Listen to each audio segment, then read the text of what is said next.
की देखरेख में आयोजन।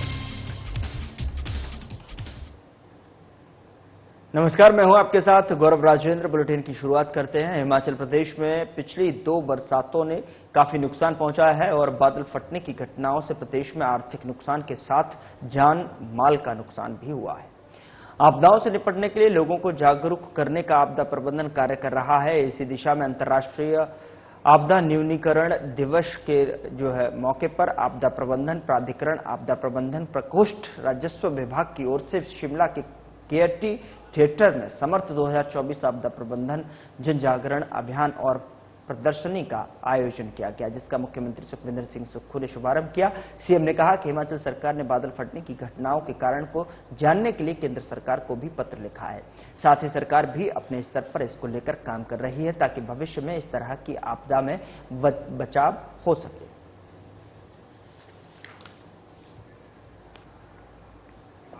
देखिए, पिछली बार प्रदेश ने भयंकर आपदा का सामना किया और पूरी प्रदेश ने इस आपदा का सामना चुनौतीपूर्ण ढंग से हिमाचल की जनता, सरकार, सभी लोगों ने किया।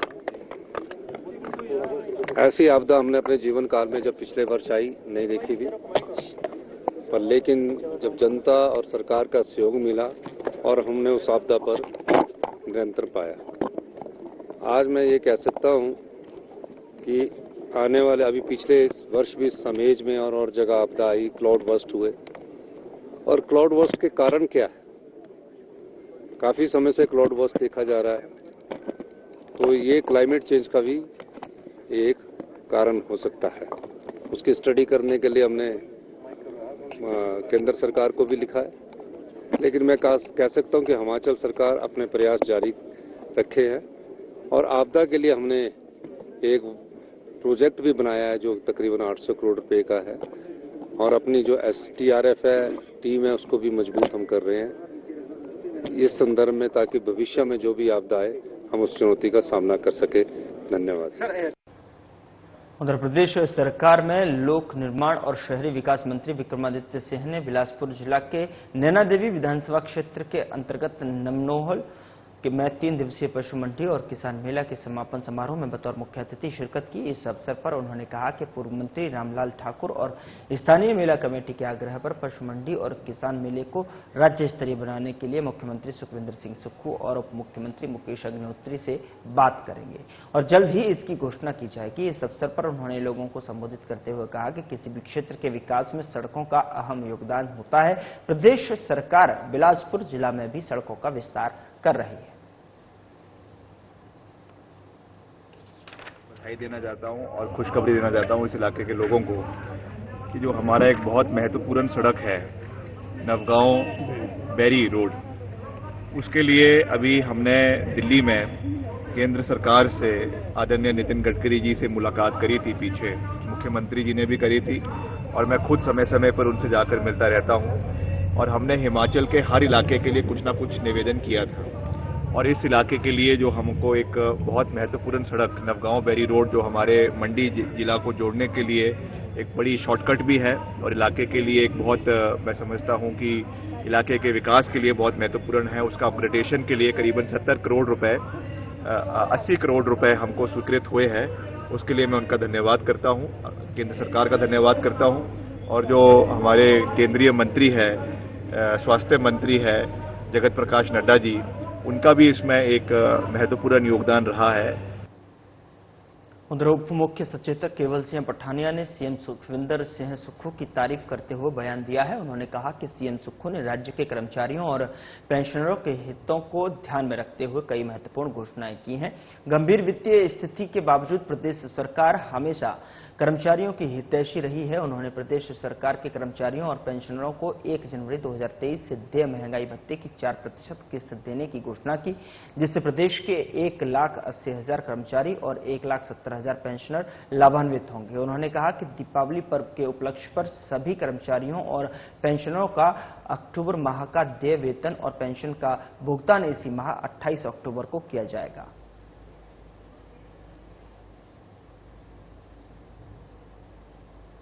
जहां मुख्यमंत्री महोदय ने 18 महीने पहले कार्यभार संभाला, और 75,000 करोड़ रुपए का कर्जा जो है पूर्व की सरकार छोड़ के गई थी। दिल्ली से राष्ट्रीय आपदा का जो समय आया, कुल्लू मनाली और जिले प्रदेश के अंदर 4500 करोड़ रुपए का विधानसभा में हमने प्रस्ताव भेजा।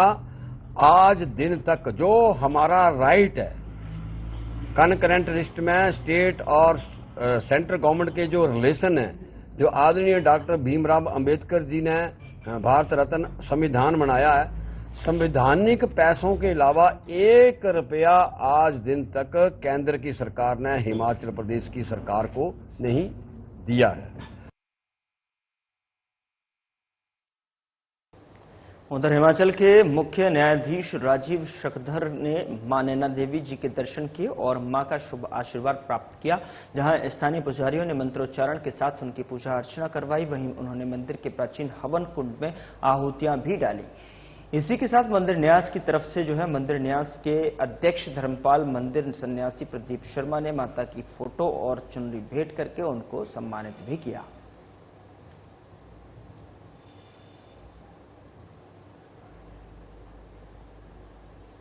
उधर हिमाचल प्रदेश का सबसे अधिक धान उत्पादक क्षेत्र पांवटा दून पाटी घाटी में धान खरीद केंद्र पर धान की खरीद शुरू हो गई है। यहां हिमाचल प्रदेश में राज्य नागरिक आपूर्ति निगम लिमिटेड यानी HPSCSC ने धान की खरीद प्रारंभ कर दी है। हिमाचल में इस बार धान उत्पादकों को हरियाणा से भी अधिक समर्थन मूल्य मिल रहा है। बता दें कि सिरमौर जिले में पांवटा साहिब और धौलाकुआं में न्यूनतम समर्थन मूल्य 2320 रुपए प्रति क्विंटल की दर से धान खरीदा जाएगा। पांवटा साहिब अनाज मंडी केंद्र पर धान खरीद को 70,000 क्विंटल और धौलाकुआं खरीद केंद्र में 40,000 क्विंटल लक्ष्य निर्धारण किया गया है। ये लक्ष्य पिछली बार से 10,000 क्विंटल अधिक है। साथ ही आपको बता दें कि राज्य नागरिक आपूर्ति निगम ने किसानों को प्रोत्साहित करने के लिए व्यापक स्तर पर इंतजाम किए हैं।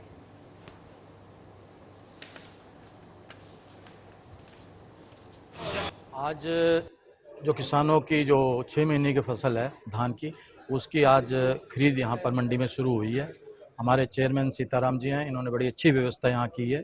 जो पिछली बार जो कमी रही, उसमें मेरी बात इनसे हो रही थी, उनको दूर किया गया। जब लेबर की कुछ कमी थी, इस बार इन्होंने वो दूर किया है।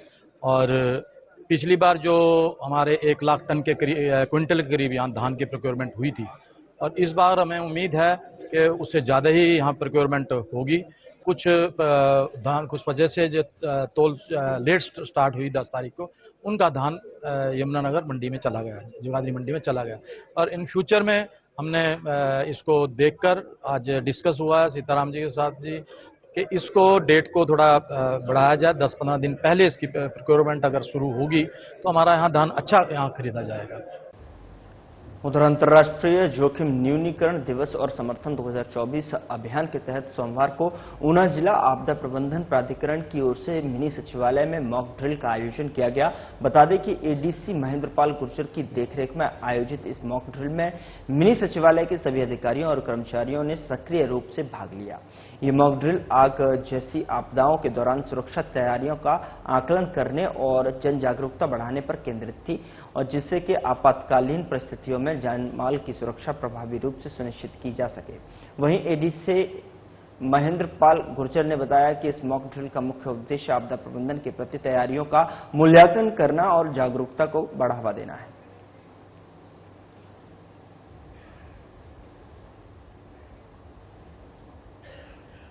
वहीं एडीसी महेंद्रपाल गुर्जर ने बताया कि मॉक ड्रिल का मुख्य उद्देश्य आपदा प्रबंधन के प्रति तैयारियों का मूल्यांकन करना और जागरूकता को बढ़ावा देना है।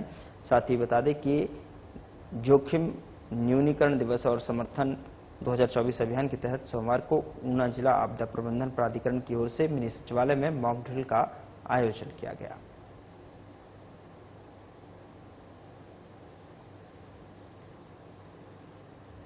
स्टैंडर्ड यानी जो विश्व मानक दिवस है, उसके उपलक्ष्य पर डीसी ऑफिस के सभी कर्मचारी और अधिकारियों ने शपथ ली कि वे अपने दैनिक जीवन और आसपास के जो अपने लोग हैं उनको चिन्हित करेंगे कि वो अपने दैनिक जीवन में गुणवत्तापूर्ण और मानकीकृत सामान और जो क्वालिटी प्रोडक्ट्स है उनका यूज करें।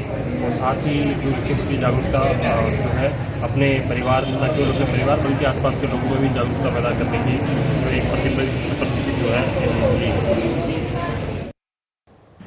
फिलहाल बुलेटिन में इतना ही। नमस्कार।